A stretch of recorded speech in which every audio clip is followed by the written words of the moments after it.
Let's see what it looks like if I If blur it. if you want to get crafty, you can throw. I always try and put up something that's relevant to the topic to have a little fun. But Yeah, little background. yeah, yeah. Luckily, oh hell yeah! There you go. That's That's the it one, right right? there. That's the one.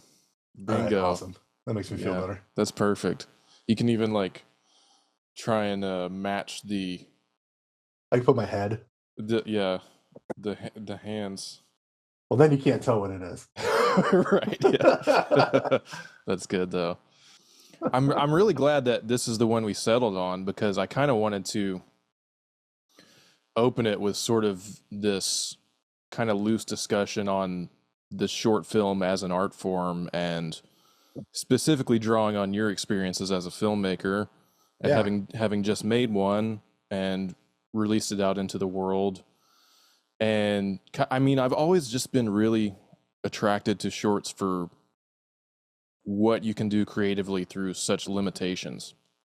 Yeah. And I think that these films, the first few in particular, Scorsese is really like taking that to the max. What order did you watch these in? I watched them in release order.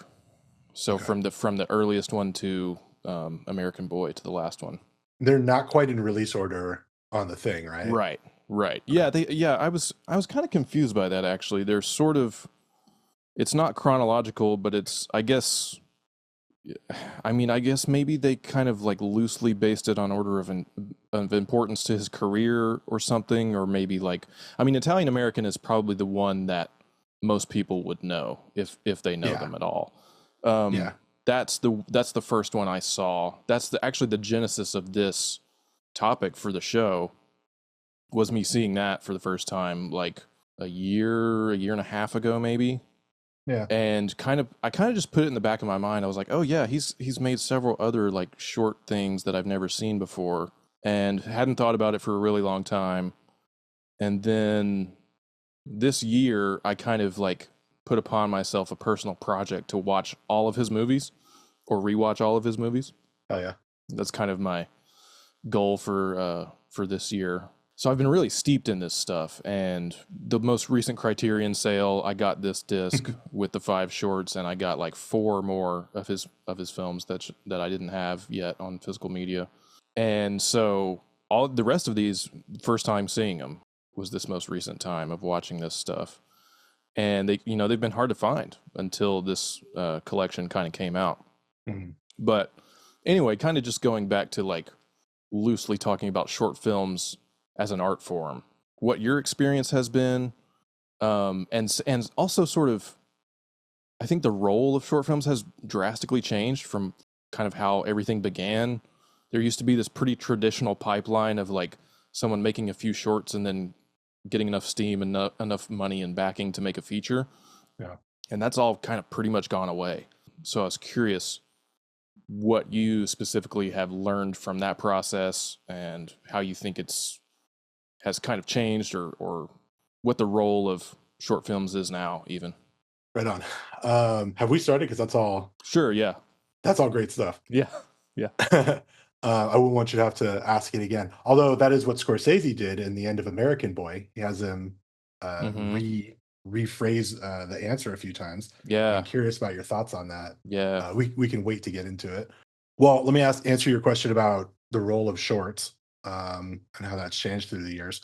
I think that coming out of college, me and my class and the peers that I had through the internet community or whatever, I think believe that making shorts was the same as it was 30 years ago, 40 years ago, where like Scorsese, like you go to school, you make a few shorts in school if you're in school, or just make a few shorts outside of school, whatever. Um, and then that becomes your calling card, and you can sort of find work, and you're able to, maybe convince somebody to give you a low budget and make a feature, Mhm. and you just sort of matriculate through this process. Mhm. And I realized in the decade after being in college that that's not the way that it worked anymore, Yeah. and that it hadn't worked like that for a while. I think it's weird. I feel like I don't want to say that information is like gate kept or whatever, but it feels like people still believe that that's the way that it works. And sort of being on the other side of it now, I don't think that it is. Mm-hmm. I think that making a short film doesn't carry the same weight as it used to. And if And it's you're, just it's harder to get them seen too. I yeah, think. and it's harder to get them made as Yeah. well, Yeah. because everything's more expensive, and Mm-hmm. that's a different conversation. But if you're a writer director, you have to make a short film, Mm-hmm. and I believe that you have to have something recent. I made a short film coming out of college in 2015, and I made a handful of like I wouldn't even call them short films, but like, I guess they kind of are, but like digital short things that were literally just for like the crypt, like Vine kind of Yeah. stuff, Yeah. or like a bumper for South by or something, Mm-hmm. stuff like that, where I was sort of flexing my short filmmaking muscle a little bit, but it's not something that I would submit to a festival or Right. be super proud to put my name on. So that's sort of what led me to making a short film last year, which is in festivals now. Mm-hmm. That's called High. I just moved here because I think you need something recent to just show off what your voice is now, not Yeah. 10 years ago, Yeah.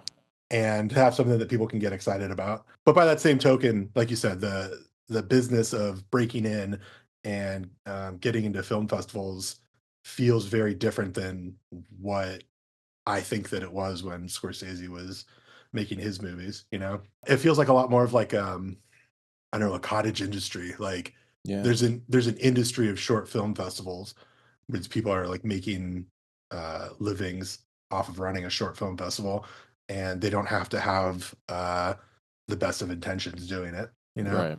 And I think that's hopefully is not the norm, but they're definitely out there, and it's so easy for green filmmakers to fall victim to that. Mm-hmm. Because I think it's, like you were saying, there's this information out there, but there's no clear, like, there's no rule book. There's no, like, pattern to follow. There's no template. It's Well, kind the of, everybody is just sort of like, kind of playing a guessing game as to what is going to hit when and where you should upload it and, which festivals you should try and put your film into, which festivals you should try and save your money for the admission fees and all of that. Yeah. I think that there's a playbook that's out there, but people think that it's more relevant than it really is. And the playbook Mm-hmm. is looking at Scorsese, Tarantino, Kevin Smith, all these indie filmmakers between the 70s and the 90s that we love that were able to make their careers breaking in these ways. And those doors have kind of closed. Yeah. I Yeah. don't think you can do that anymore. And I guess that's kind of my point. Like it seems like those are ways into the industry that you can still navigate, and it takes you at least a few years to realize, like, oh no, that door is shut. Can't do it like that anymore. Yeah. It's kind of on the filmmaker to build this huge audience themselves online Hmm. almost before you can even try and get into a festival or you're just trying to get anyone and everyone to see the movie, putting it on YouTube or putting it on Vimeo, which also has completely changed in the last even just 5-6 years. Yeah. They completely sort of restructured what that site is, to the point, I used to go on Vimeo all the time and see amazing short films from people all over the world, stuff I'd never heard of before, stuff I never would have seen anywhere else otherwise. There used to be this just really great curation of that kind of stuff. And then Mhm. they have pivoted kind of towards this very like corporatized, very advertising driven model of just like, it's a lot of people just showing off reels of their ad work, Yeah. as opposed to finding, I also used to find a ton of really fascinating, interesting music videos on Hmm. Vimeo, which also kind of goes hand in hand with short films as being like a traditional way that people could get into the industry, making some music videos. David Fincher, obviously, probably the most famous example of Right. coming from the world of music videos. Ridley Scott coming from music videos and advertising. He made like hundreds of commercials before he made his first film. But all the kind of infrastructure that used to be around that to enable filmmakers to network and get their stuff into people's hands has gone away because of the internet, because it's just like everything is online and you have to have, you almost kind of have to go viral in order to get any real traction behind it. Yeah, it's sort of a double-edged sword of democratizing these types of arts, and Yeah, I think the music industry has been going through a really similar thing. And that without a that's doubt. actually been on my mind a lot recently too, because I just recorded a couple songs for a musical project that I'm doing. And I've been releasing, punk and hardcore music for my whole life, basically. Hmm. But I haven't done anything since just before pandemic. So there's a little gap there. And I really was not focusing on Spotify for that band before pandemic either. So like Hmm. I'm totally playing catch up on the Spotify playlist sort of Yeah, the Submit Hub approach to it all. thing Yeah, is just, exactly. yeah, that's like, that has become so many people's bread and butter by default or by necessity, maybe, because there are just no, all these other avenues that used to be available are just not really there. But it is still, I think it's still a really interesting way to get out a lot of your creative energy in a short, compact piece of work, Yeah. right? Like the first movie, or the first short that Scorsese does in this collection that we're talking about, What's a Nice Girl Like You Doing in a Place Like This? He is throwing so much stuff at the wall. Yeah. Just really, like, stylistically, he's still in film school. He made this film as part of a summer workshop at NYU, and I think got a grant for like $700 to make it. Yeah. There's a picture of that Um, in the yeah, book. yeah.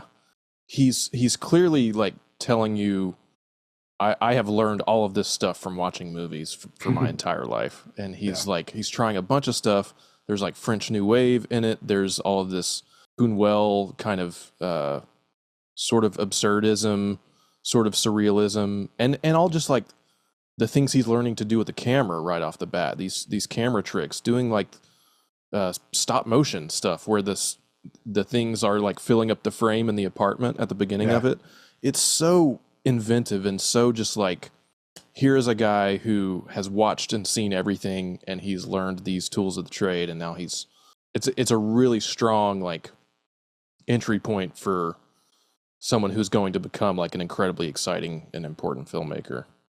There's a voice and a style there really early on, and it's Yeah. super impressive. Yeah, which is Um, really surprising. I mean, given that I feel like a lot of times anyway, you go back and watch like directors' really early works or the first short films they made or whatever, and a lot of it is kind of like what you expect. It's kind of like mm, a young person sort of learning on the fly how to do certain things and what kind of story they want to tell. But he just arrives with all this cinematic knowledge and like a very clear sense of, and I think this also is kind of a detriment to him in the early phase of like, he's really just throwing everything at the wall and seeing what sticks, and some of it does and some of it doesn't, I think. And I think that's a trap that a lot of like young creative people can fall into, where they just, you just really want to show off, right? yeah. Like you know all these tricks and you just want to show them off for Yeah, I people. think that is 100% true, and it's just something, having gone through that myself, I think that's just something you gotta do. But I think it's also a trap of, short films, that telling a short film is so much different than doing a feature film, and it's fascinating to watch, Scorsese, like, do all of these camera tricks in 10 minutes or whatever Yeah. What's a Nice Girl Like You, in just that short period of time. But then he does, like, a lot of the same stuff in, Goodfellas, for instance, Yeah. and it's cool, but then you get these, like, long, character driven, just, like, normal dramatic pieces in between, Hmm. and it, really keeps it moving. If you want to do something like, if you want to keep the pace of all the fun and camera stuff in What's a Nice Girl Like You, in a feature film, it would be exhausting, you know? Yeah. Yeah. Yeah. And maybe, like, someone Absolutely. like Edgar Wright has done a good job of that, but even Hmm. him, there's gaps where you just, like, get to hang out with the characters for a while, and it's also really interesting to see him do this 10-minute, like, burst of manic creative energy, and then, the 2 50-minute shorts that are mini documentaries, Hmm. and I mean, the the American Boy one is pretty chaotic, and Italian American has its moments of being chaotic, Yeah. with the types of people that his parents are. But they're very like relaxed, just like letting these people talk, Yeah. just hanging out with these characters for a while. So it's really interesting to see him do the two different sides of things and then see how those come together in his features. Yeah. And also fascinating just to think that he went back to this after having already like established himself as a fiction filmmaker, that he goes Yeah. back to making these sort of short pseudo docs, because a lot of times, and I'm sure this was like probably more in vogue in the 70s and 80s, but now it's very rare that you see somebody who has become an established like feature filmmaker go back and make short films. Wes Anderson has done it, but he has a huge love for that medium Yeah. and that art form. Like he did, those like 5 or 6, however many it was for Netflix a few years ago. Right. Maybe Lynch would be another example of going back and doing short things after he had been very well established. But other than that, you just don't see it happen very often. Yeah. Well, there's two things there. I think that, one, these people you're mentioning here, Scorsese and Lynch and Anderson, are very much just like people who live and breathe film and Yeah. and creativity and stuff. Yeah. And they just like it's something they do compulsively. Not that, other people wouldn't like to do that all the time, but I think they couldn't live without doing it. And I Yeah. think a lot of directors or just writers, artists, whatever, live their lives differently, have a little bit more of a balance, which is Hmm. not better or worse. But the other thing that you're saying is that, Scorsese is maybe not a great example because he hasn't made any short films recently, right? But Hmm. Anderson and Lynch have both made short films recently, and they have the money and the time to. Yeah. Yeah. If you just name any director under 50 that's working right now, and they don't have the time or the money to make something short, Yeah. they have to be working on the next big budget thing, whatever, Yeah. because the economy fucking sucks. Yeah. Yeah. There's Yeah. everything's expensive. Like That's there's no absolutely space to true. to relax and make something short and just experiment as a creative person. Yeah, that's so true. I mean, You also have to be it hustling. has just like completely become now kind of, you have to be kind of working from a place of privilege or a place of convenience Exactly. in order to do it. I was just gonna say everything's commoditized. If Yeah. you're doing something, you have to be able to sell it, Yeah. and that's why younger people aren't able to just make a handful of short films before they make their feature. They Yeah. have to try to make the one that hits while they're working their fucking waiter job or whatever, and then hope that they can get the next Jurassic World movie after that Yeah. or the next Marvel movie, Yeah. Yeah. and then just keep on working, man. Yeah.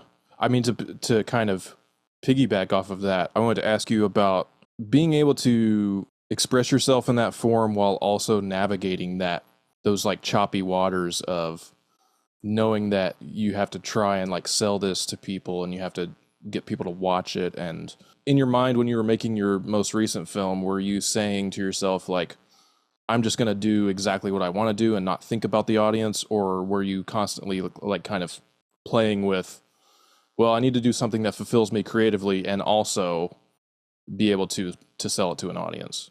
First off, when you say audience, you're talking about like financiers or producers that can help me make the next thing, right?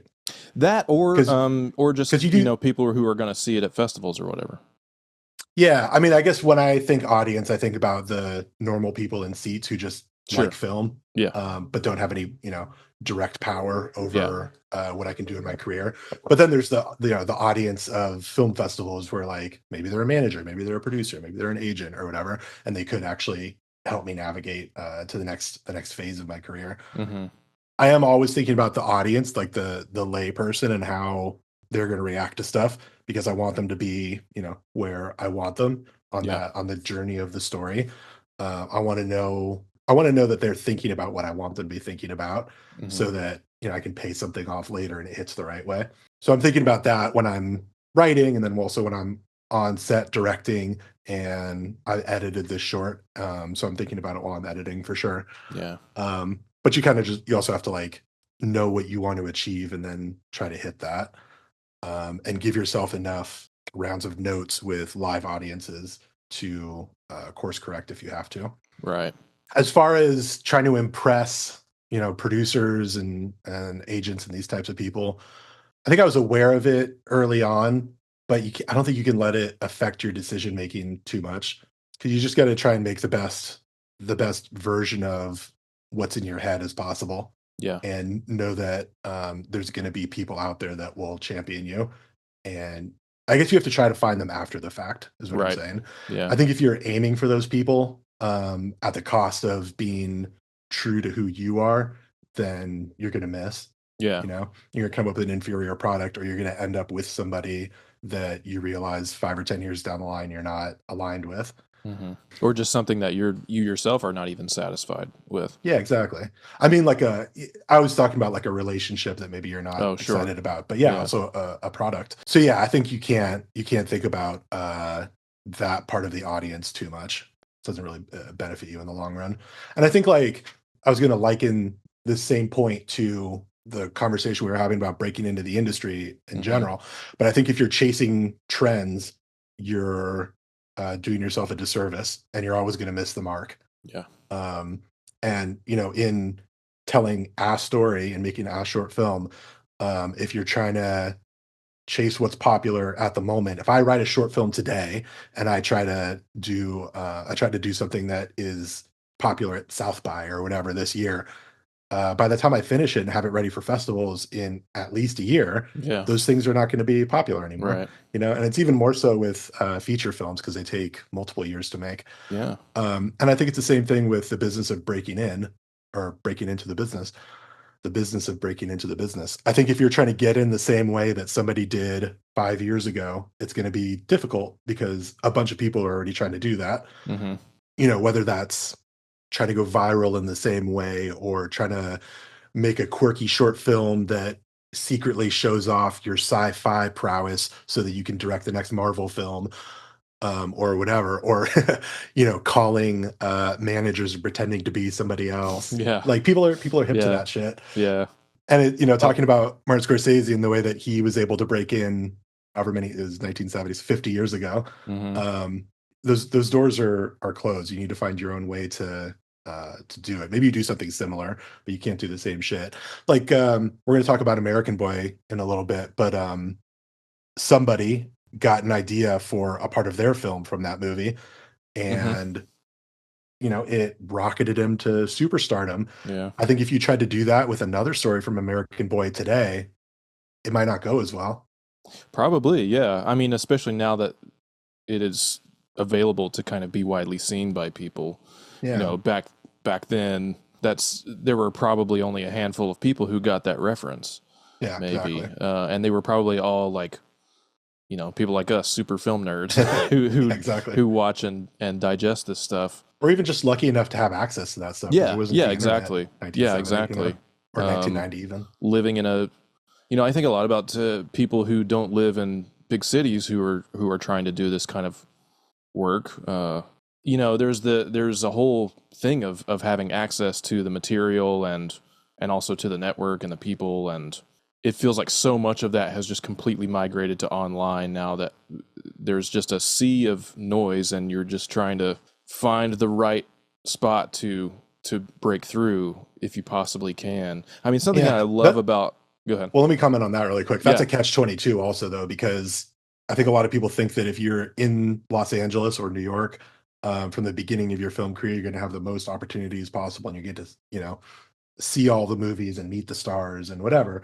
But in 2025, you do have access to the internet, Hmm. and if you're living in a small town, not LA or New York or San Francisco, you're not paying rent in those places. Sure. So you can potentially work a part-time job and spend the rest of your time watching movies and Yeah. consuming everything that's available to you online, which is Yeah. everything. Yeah. And that might be a better situation. Like, you're giving up some of the direct access to this stuff.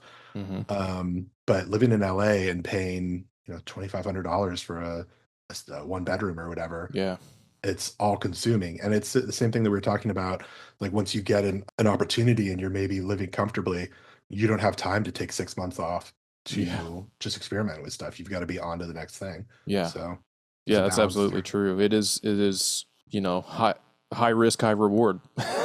Basically, is kind of one of the major core tenets of the industry, I think. Yeah, that's very true. And but I love stuff like this, where especially these first three that he makes, where it's kind of speaking to what you were talking about like trying to make something that's going to grab the public consciousness or that is going to be popular or in vogue at the time. None of these first three films are even attempting to like, well, I guess we could say that The Big Shave is in its own way a comment on the Vietnam War, but other than that, he's just doing stuff that interests him personally, that he thinks is funny or unique or compelling. And those are the kinds of, when I return to short films, that's the kind of stuff that I want to seek out. You know, the stuff that is kind of like, it's almost, I mean, they're very of their time, but they're almost timeless as well in that way, in that it's not, you know, directly commenting on any one current event or any kind of like socio-political idea. They don't feel dated in that way. Yeah. Well, that's interesting too, because there's so much about these films that I think that Scorsese brought to American filmmaking and American film viewing consciousness. So they feel time. It's like a grandfather paradox almost, right? Or a chicken and the egg. Like those things feel timeless because Scorsese has made Goodfellas and Wolf of Wall Street, and you know, whatever movie you want to say. Yeah. And influence Tarantino so much too. Yeah. All those things feel timeless because we're watching them do them over the last 40, 50 years. Yeah. And also I think too, because we have now, you know, a lot of the rest of the world has caught up to the cinema that he was watching as a young man and absorbing and then in turn influencing his own style. Yeah. You know, we can now recognize the Fellini and the Bergman and all of these other things that he's throwing at the canvas. I mean, the second film, It's Not Just You, Murray, is kind of a proto Goodfellas. You know, I think he even says in the booklet I read, he says like, yeah, it's basically Goodfellas in like 10 minutes or 16 minutes. It is this huge kind of almost epic story, but this was another one that I thought the editing was just so sharp, one shot leading right into the next. And I also love this is a theme kind of like throughout, except for maybe The Big Shave, but this kind of like addressing the camera and addressing the audience, this sort of confessional style documentary or mockumentary, maybe in this case, that he loves to go back to over and over again. Yeah. Obviously, the last two films, the longest ones, are pretty much exclusively that.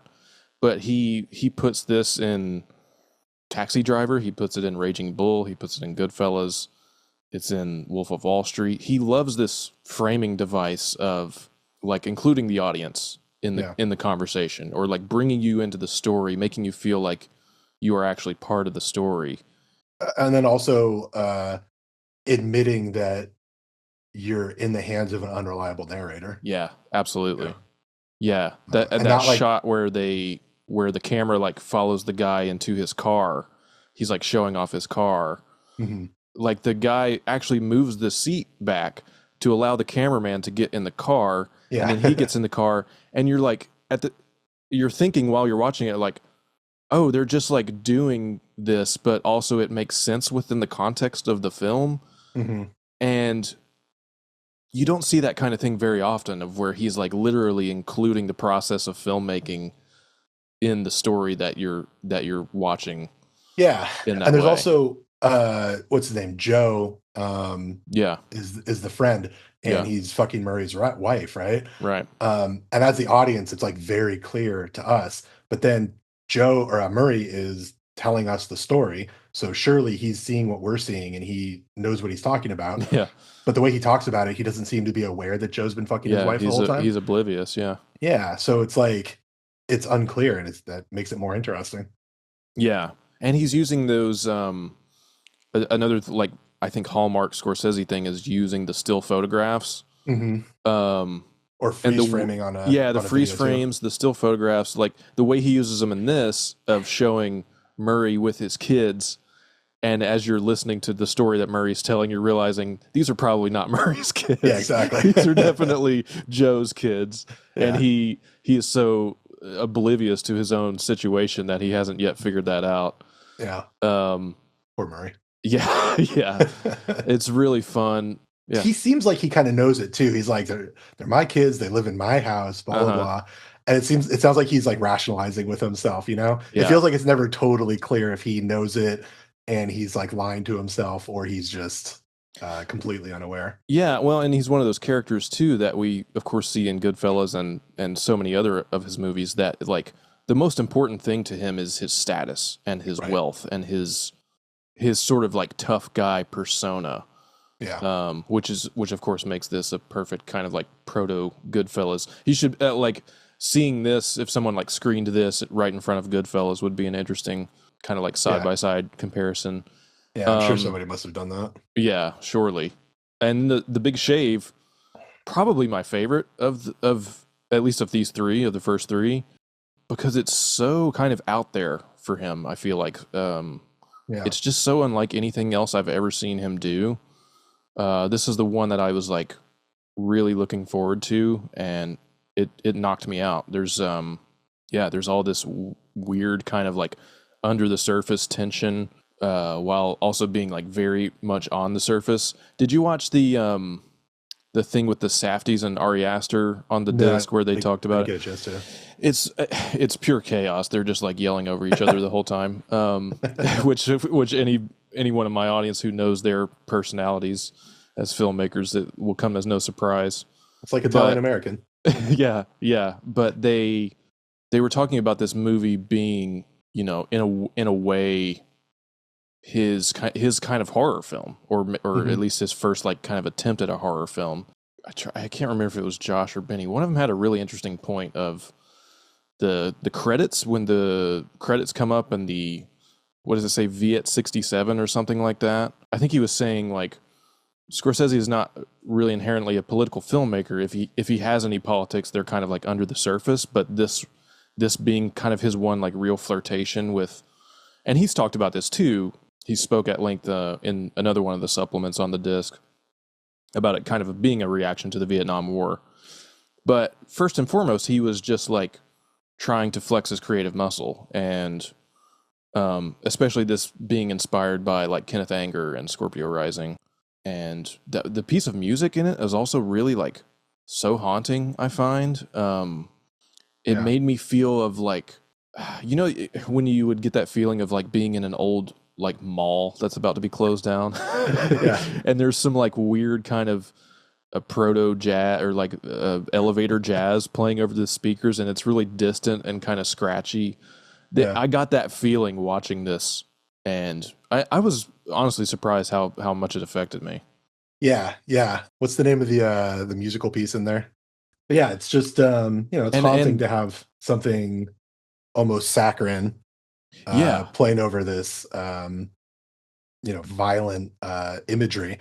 And there's no like even in Reservoir Dogs, when Michael Madsen is dancing while he's cutting up the cop's ear, and getting ready to set him on fire and stuff, there's like a sadism to that makes it's almost like a breath of relief.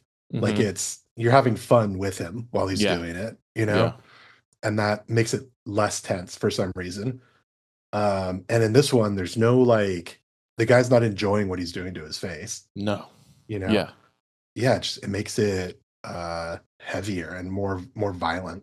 Just the way, there was something that I noted about like something about that spotless white porcelain sink, and even just the whole way the bathroom is like laid out, and he's got everything kind of like very well organized, and there's all this kind of like meticulous process. He opens the cabinet door, he takes the thing out, he takes the shaving cream out, and he's like loading up the shaving cream, and it's this very, very like measured and clearly crafted piece, and then for it to become this kind of bloodbath of literally just like dropping the blood on the sink, and then that shot where the blood is running down his chest, which is like, I think he does again in Raging Bull, but the credits, the music is, I don't know the exact piece, but it's by Bunny Berrigan. The credits themselves for this short are fascinating. Blood by Eli Blyke, Bathroom, Yeah. Ken Gaulin, Whiteness, Herman Melville. Like he's really like stretching. I can't get started is the piece. I can't get started. Yeah, which is yeah, kind of, if you're taking that literally while watching this guy cut his face to shreds, is really interesting too. You read the booklet, right? Yeah. The booklet has an interesting perspective in there from Scorsese. I guess just in general, but then Scorsese comments on it. But he's talking about how, you know, he consciously made it as a protest of the Vietnam War. Mm-hmm. But at the same time, he was making Who's that knocking? He was having a hard time getting Who's That Knocking sold. I think he was shopping it around to distributors or whatever. But he was in a bad time in his life, and he just did this as a way to, I think, do something. Mm-hmm. And in his mind, he was like, "Oh, I'm going to do something about the Vietnam War, blah, blah, blah." But then he chooses this piece, "I Can't Get Started." And in retrospect, this feels like somebody like harming themselves because they're upset about not being able to have an emotion in their film career and whatever career, you know. Mm-hmm. And this is a love song, "I Can't Get Started," but I think it's something that a lot of creatives or filmmakers feel at all levels, but especially when you're first starting out.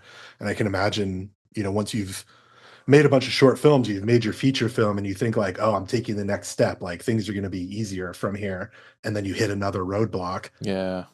Yeah, man. Yeah, it's really interesting that this comes out the same year as his first feature, and this is the one that was financed by like that Belgian film festival, right? He talks about which is another thing that's different now. yeah. It shows there and gets this unbelievable audience reaction, and that leads them to being able to show it other places. And it was literally like, it was one of those things where people would react by like screaming or laughing or like throwing things at the screen, which is obviously when you're a young filmmaker, especially in this time and in time and place, I imagine that's exactly what you want to drum up the noise. Yeah. Going back to Italian American was a lot of fun. That was the one I was most looking forward to watching. Yeah, it's like, I put this in my Letterboxd review. It's like a warm blanket, man. It just I just love like sitting and watching these two people. Well, specifically like watching Marty interact with his parents, and the way there's this really interesting thing in this movie of like, his mom is kind of like trying to perform, but in that it's almost like this anti-performance because there's just this tension with his father. He's like not having any of her stuff. He's like, just talk like you talk to me, just talk regularly. Yeah. And there is this really funny thing that I especially have always noticed, growing up, anytime anyone had a camera making home movies or whatever, certain people in your family will kind of like start to affect this sort of performance of feeling like, oh, there's a camera on me, now I have to turn it on or whatever. Yeah. And you can see when she finally starts like letting a little bit of that down and just fully becomes herself, the whole thing just really takes off from there, and she has everybody's attention. And it's just this really lovely ode to like a traditional American life, specifically a traditional Italian New York life, right? Yeah. Do you have any Italian heritage in your I don't. I'm German and Irish. Okay. Maybe the Irish thing carries over. For me, my dad came from Italy, so I'm first generation on his side. I don't know how generations work actually, but you understand. Yeah. And my mom's grandfather is the one that came over from Italy, so I'm 75% Italian blood, roughly. I've done the 23andMe, which I had to have them delete all my DNA so that Elon Musk or whoever didn't get it. Yeah, exactly. But it's just like my family, my background is straight up Italy. It's all where from there. Area were they from? My mom's family was from Sicily, and my dad's family was from Sardinia. But he grew up in Florence on the mainland, so we're island people, I guess. Actually, I've been waiting to drop this. I was doing a little ancestry.com because I'm trying to apply for dual citizenship Oh, cool. in Italy. One of my, what is it? It's like seventh removed. Steve Buscemi and I share a grandfather, like a Oh, great, great, great, nice. great, great, great grandfather. Yeah, Yeah, so that's cool. I hope I can get that to him someday. Yeah.